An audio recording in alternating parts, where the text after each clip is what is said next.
Hello everybody, my name is Melanie Harwood and I'd like to welcome you all today to the Sustainable Schools Virtual Summit.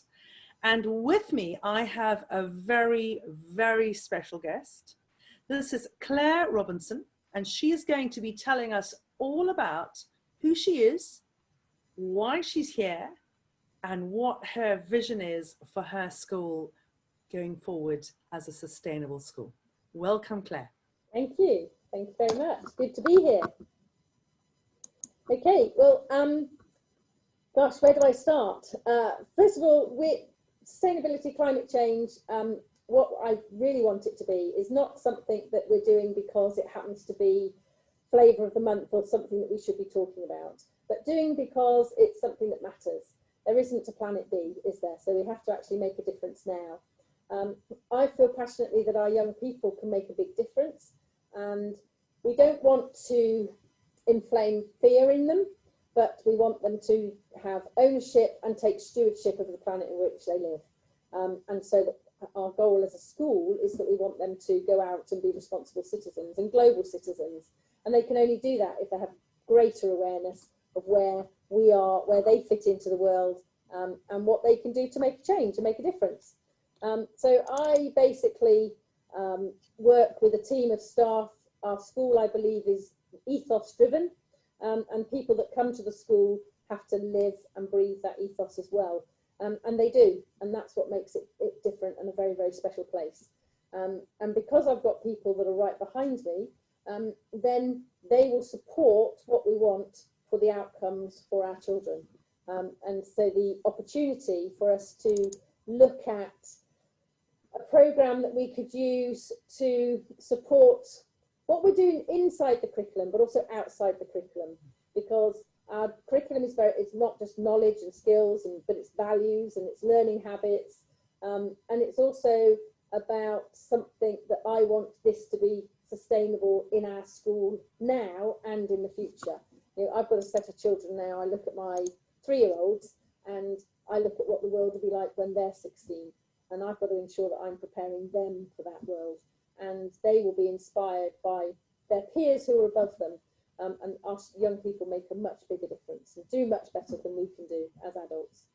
Now, Claire, tell me, what was it that made you get in touch with us here at Educate Global? What caught your eye? Professional development, actually. It was something that I could give my staff that was tangible, because in order to raise awareness in our pupils, then we have to have our staff aware. It can't just be something we read and talk about. So they have to be equipped and skilled to be able to teach their young people. And I felt that Educate Global provided that opportunity, which then is a huge opportunity for our students, but a massive opportunity for our staff. Now you surprised me. Well, I used that word, surprised.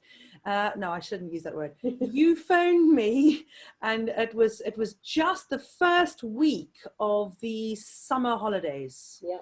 And I just thought, why is this a head teacher phoning me now? And you said, no, during lockdown, we've been doing this, and now what we want to do is we want to do the Educate Global Bronze Award. And I thought, this is not going to happen in just overnight. And you said, no, that's what we're going to do. And then I had a Zoom with you and your team. I'm going to be honest. I said to everybody, look, please pace yourselves. Please just do the Bronze Award first, and then think about doing silver. It's not going to happen overnight. And you said, it's going to. And one of your team said, Mel, I need you to know that when she says we're going to do it, it's going to happen. And I was like, okay. And then within about 2 weeks, you phoned and you said, okay, we're all through. We've done bronze. We've done silver. Where do we go from here? I just thought, okay, I've got a whole other ball game happening here. This is all going to play out very differently to what I'm used to. Why? Tell me why. What was different? What did you do that was so very different? Well, there's a little phrase that my staff hate, and it's, I've got an idea, because because they know when I have that idea. Unfortunately, my mind doesn't stop working, so that's a little bit of a worry.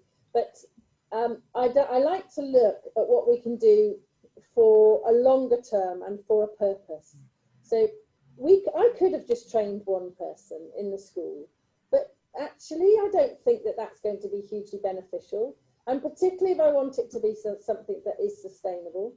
And if I want our students to really gain from this and for them to be able to benefit in their lifetime, then we have to have a passion for it. So I first of all found a team and got a team of staff who I knew shared part of my passion for it. And then I put an idea to them. And as one of my teachers said to me yesterday, how do you do it? You sell me these things and I leave your office feeling excited. And actually that's what we need, because I need them to then excite the students. So I don't think you can't be an island as a school. You can't be a school of classrooms, you have to be a community. And you can't be a school in isolation, you have to work with others. And I think the more we can learn from other people and work with other people. So, before, when I spoke to you, we already have this group of schools that I want to work, this community that we set together, a partnership.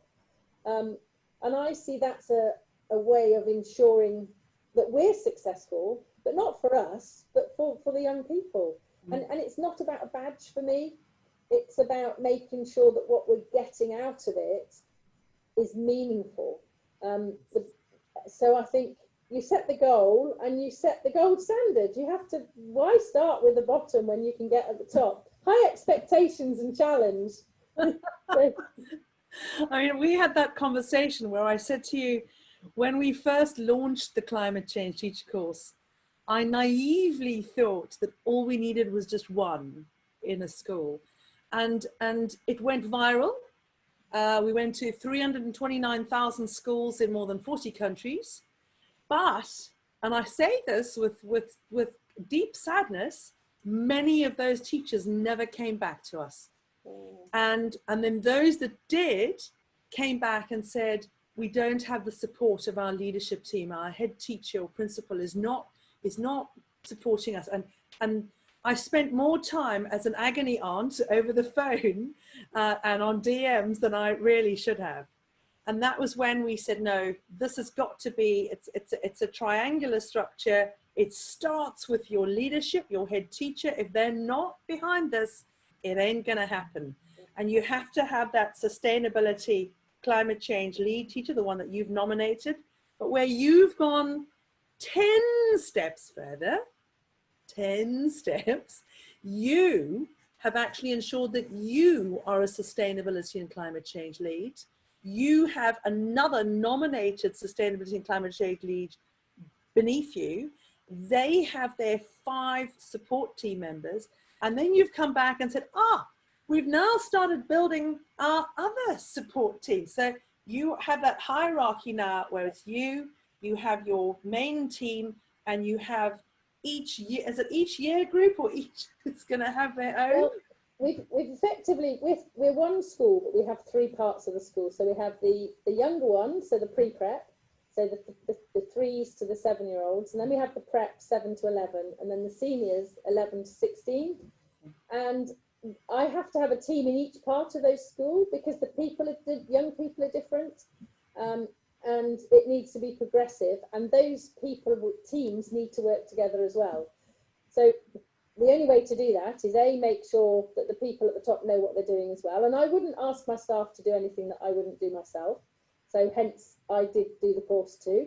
But also I find it fascinating. And I then asked every single member of staff in the school, including admin staff, estate staff, every member of staff before they came back in September had to do the children and climate change course. And they were excited. They came back and said, I found that course really interesting. I didn't know, but can I do something else? Several came back and said, can I do the sustainable diet? Can I do this? Can I do that? I phoned up 2 members of staff in the holidays and said, I'd like you to do the sustainable diet course. They were on it straight away and said, right now, this is what I can do with my curriculum. So it's about getting those right people. But if everybody has shared that, and we're just about to do our performance appraisal, every member of staff will have a sustainability objective as part of their performance appraisal as well, because we're all working towards a similar goal, and if we're all working to it and everybody has something that they're going to be measured on as well, then we're all accountable. And I think we should be accountable for this particular element of the valuable element of the curriculum. Now, you said to me that you are going to be working your way through various initiatives in the school. Yeah. So with Educate Global, you're going to be, you've still got to choose whether you want, you're probably going to use either Wild Planet Explorers, you've got Wild Planet Explorers Juniors, Wild Planet Explorers Kids, Yeah. or you've got mini climate readers. And we've got a new project that we are going to be, it's going to be mandatory for all Educate Global Award schools to be working through. It is very exciting, and when you see it, you are going to absolutely love it. It's been created by a lady called Lisa Pugh, and it's been trial done in a group of schools in Devon. And it's called the Carbon Footprint Buster Challenge.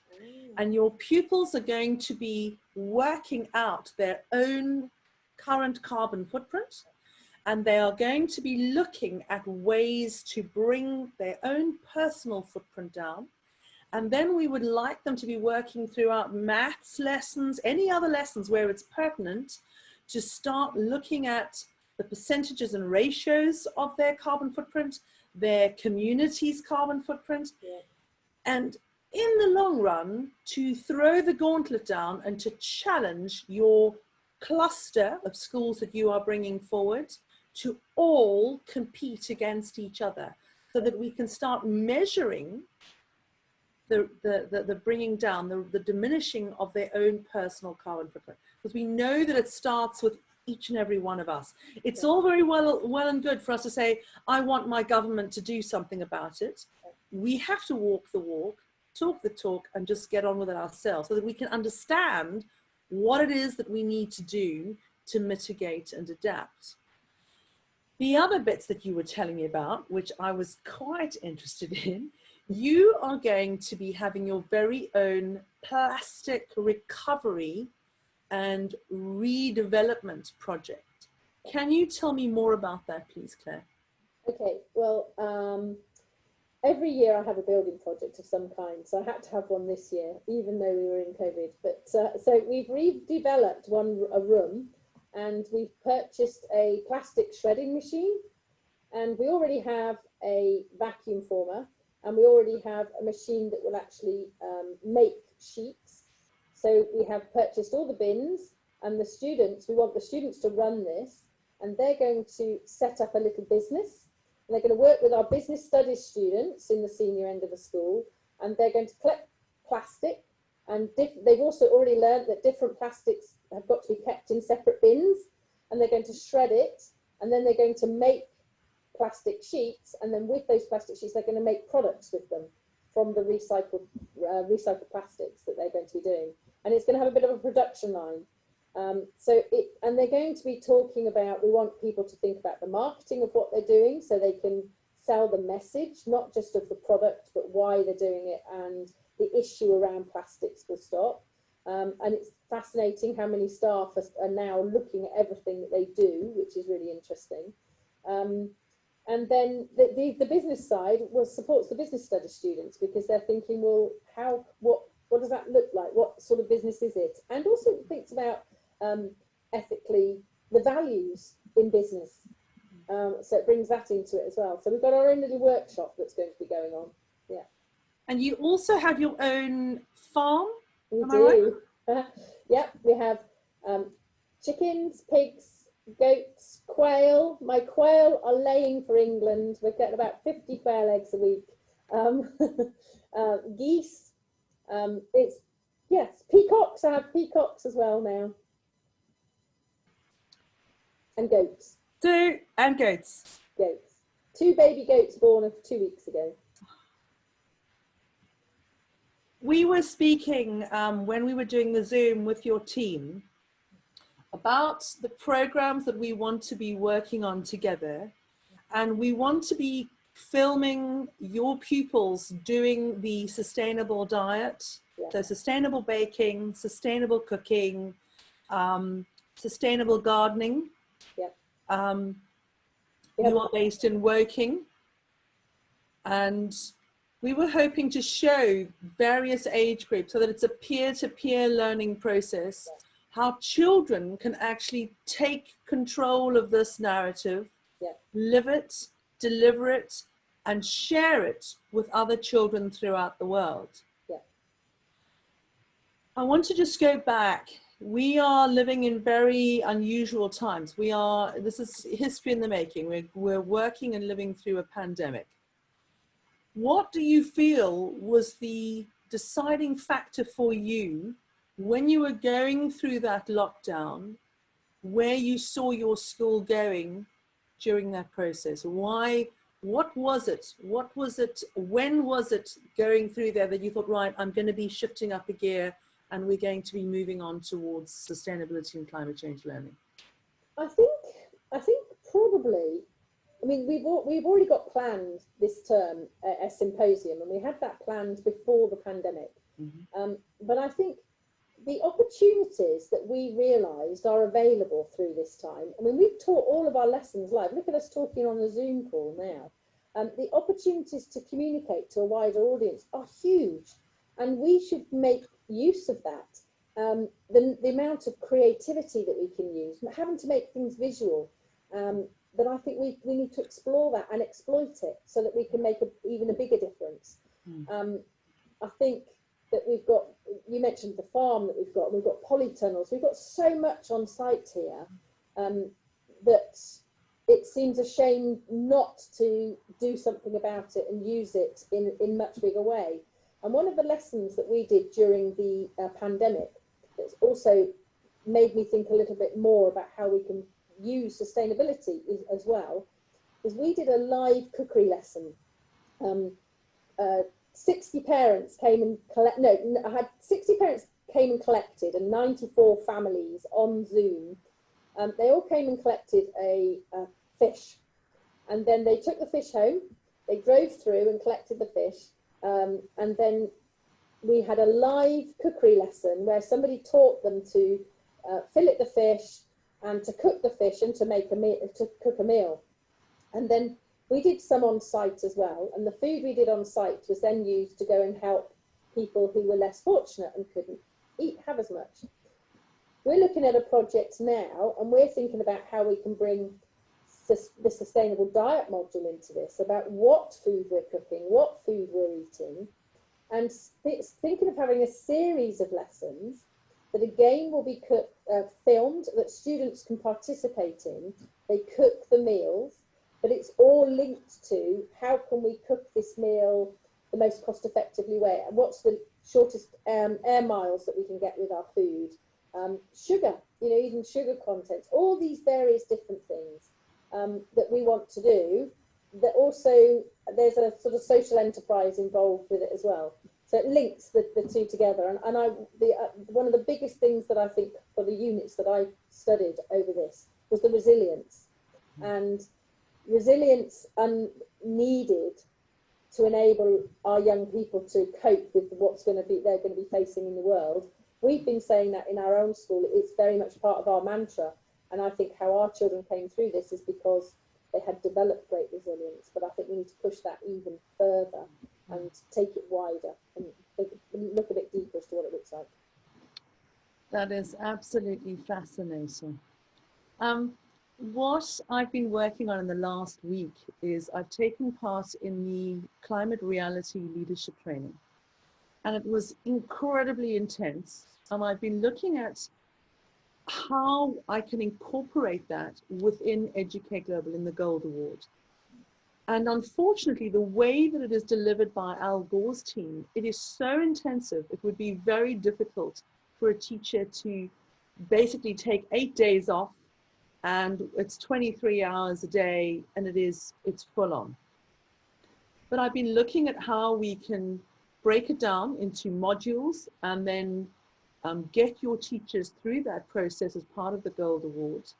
possibly once they're all through, because part of Gold Award, every teacher has to effectively be a sustainability and climate change lead teacher. Yeah. Everyone. And that's a big step for a lot of schools to make, because it's time that they have to take out and do this online learning. But what I am hoping to do is for your teachers to be mentors. And in the very near future, we are going to be running, Educate Global will be doing an onboarding process every 3 months.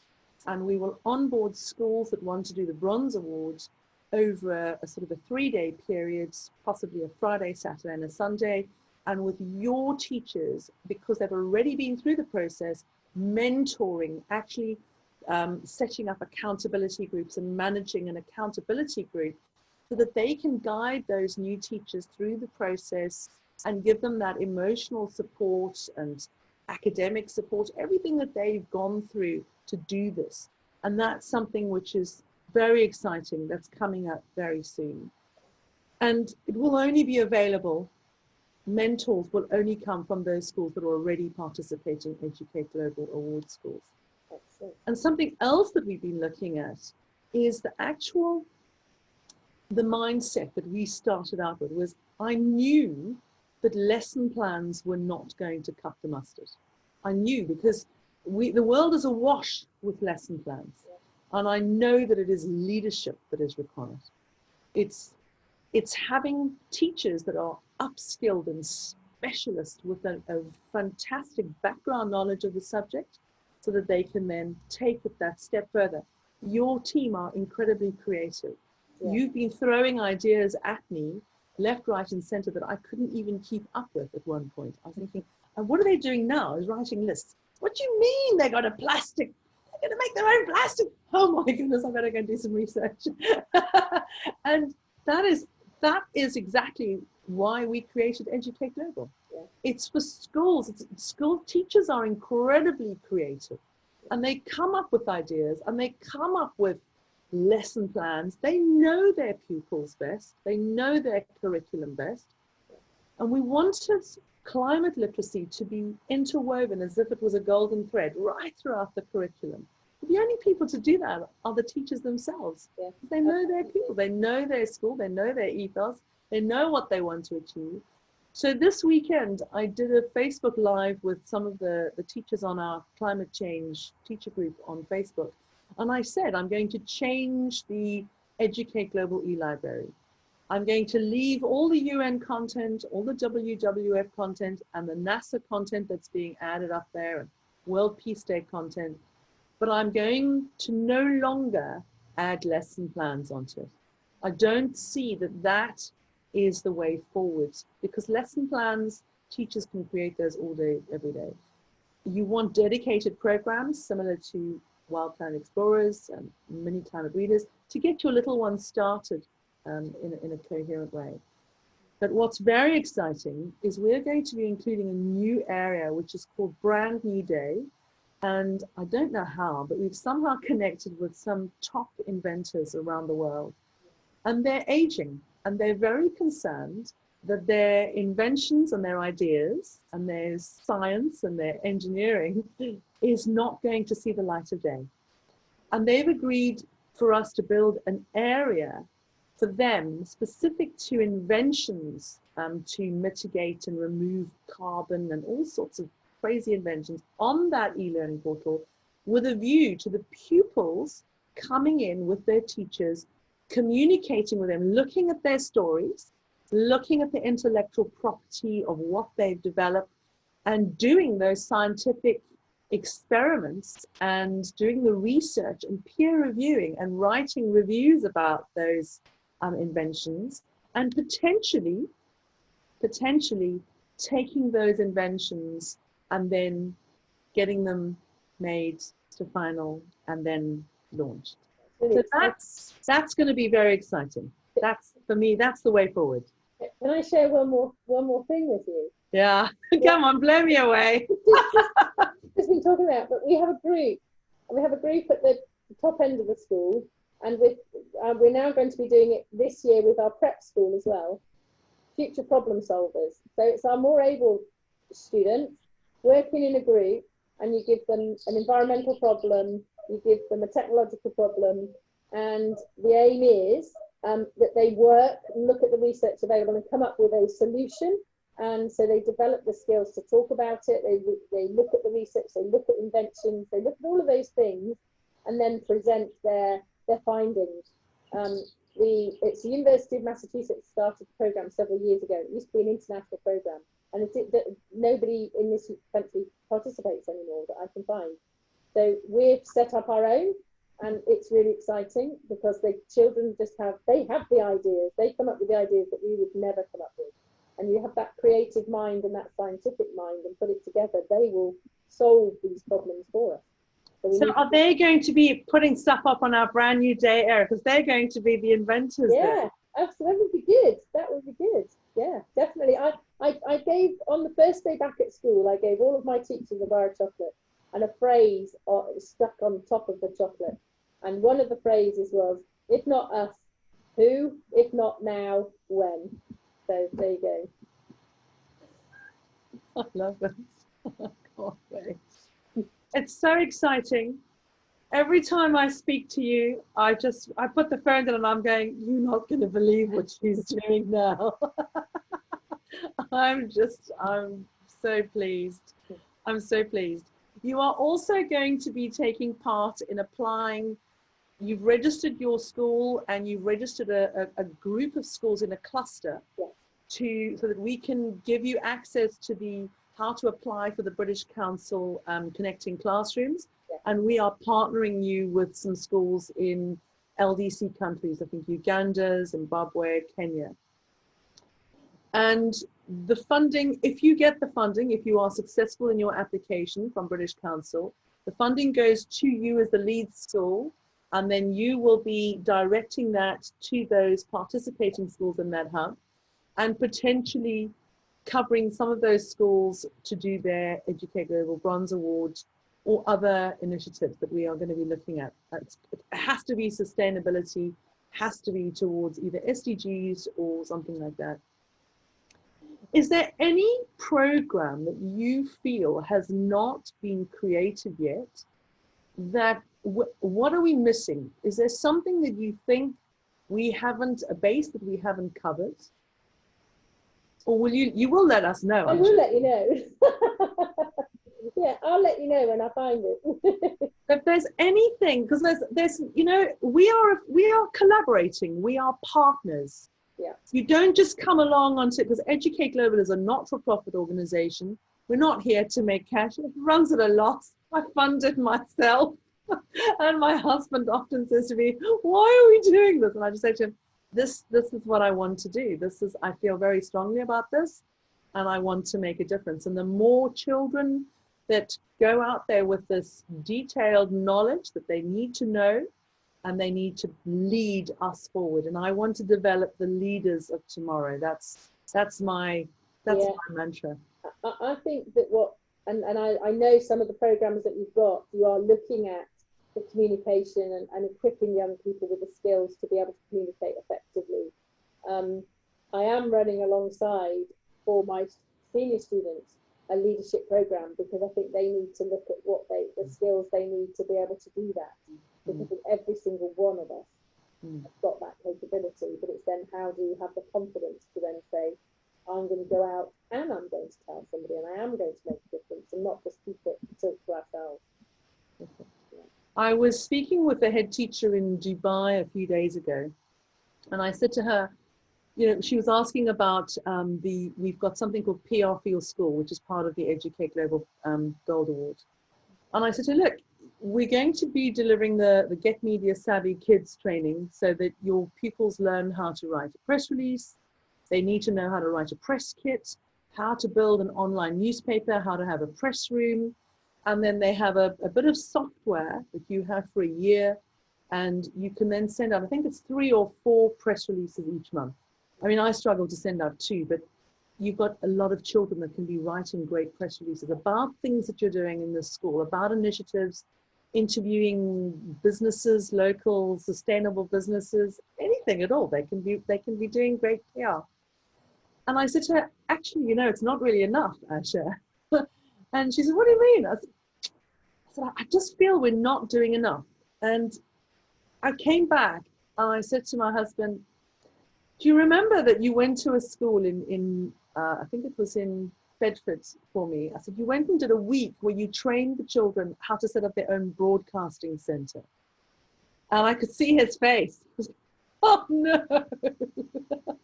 I said, well, do you think that you could include that within this Get Media Savvy for the Gold Award? And he was like, no, please, Mel, no. I said, well, John, if you just consider it, if you went to the school and you showed those pupils how to set up their own broadcasting center, that they could have their own radio show, their own podcast, their own TV newsroom. I said, that means that they can write the press releases, they can script them. Oh, we just fill that, sorry. Are you still there? Yes, I'm still here. Sorry about that. Okay. I don't know how that came in all the way through. That shouldn't have happened. And I said to him, could we do that? Could we have those schools having their very own press release center, broadcast center? We just hit everything. I said, these kids are going to be media moguls. And he said, okay. And I said to Asha, do you think that you'd be interested in that? She said, well, when lockdown ends, can you come around next week? No, you've got to give me a chance to formulate it. And that is what I want to be doing as part of the Gold Award. Yeah. I want every school to have their very own, we can set up a classroom or an area of your ICT suite or something somewhere. You've got to have a shed, or we even put a shed up. I'm just building a recording studio. Well, that's it. So yeah, there you go. So in your recording studio, we can have your podcast area, absolutely, your radio show. You can have your own radio show. Absolutely. We can have a green screen area in there, so that we can get your own. Have a news desk. Every child can be presenting a news show, a weekly program. That can be shared on their own channel, their own news channel, and they've got to be speaking confidently and succinctly and with conviction about what they're doing and why. Because I think if they can start teaching everybody else, that's where we go. It's about mentoring and leading. Yeah. So I'm so excited. It's great. So this is going to be the first of the Sustainable Schools Virtual Summit. Is not just going to, it'll be a rolling summit. It won't just end sort of after 21 speakers. We'll have you back. Excellent. We'll have each of your sustainability and climate change lead team members coming in and doing a talk about their specialism, their direction, their vision. And that way, we're going to be talking about how we are going to be mentoring, so that when we do this big launch of how Educate Global is going to be going forward, we are not allowed to name the name of the country yet. We're going to have 35,000 schools coming in at once. And the only way that we're going to be able to do that is to deliver it over a 3-day period with mentors taking over with breakout rooms over the 3 days. It's going to be pretty intense. But it is going to ensure that the leaders that we have now are going to drive this forward into, it'll be an entire country. So it's exciting. It's ever so exciting, ever so exciting. And I can't wait. And I can't thank you enough for joining us. Thank you. And for your energy and your enthusiasm and your drive. And I want to take notes as to your leadership skills, because I want to know how you did it. Because in 2 weeks it was like, here we go, here's my certificates, what are the forms we need to fill in? Coordination. I think you must have very sharp elbows. It's very rare that I meet somebody that is that I want to thank you so much, Claire. Thank you. And just give us the name of your school. Home Grange School in Wokingham. And so if anybody would like to get in touch with you and your team, and if they want to have a chat with what you've been doing and how they can follow your leadership, We are going to be having a lot more to chat with you about in the very near future. We're going to be speaking with the cluster that you put together. You are going to be forming a hub. Your school will be the very first hub, Educate Global Hub School in Woking, and you will be spreading outwards not only through your region but globally. And that's the ethos of Educate Global.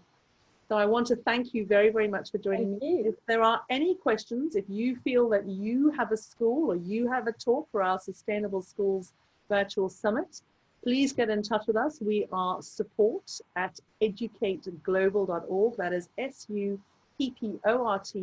at Educate Global. Don't forget 2 C's in Educate, EDUCCATEGLOBAL.org. And we'll have some information below this video. This will also become a podcast. So share it far and wide with every school that you know, every teacher.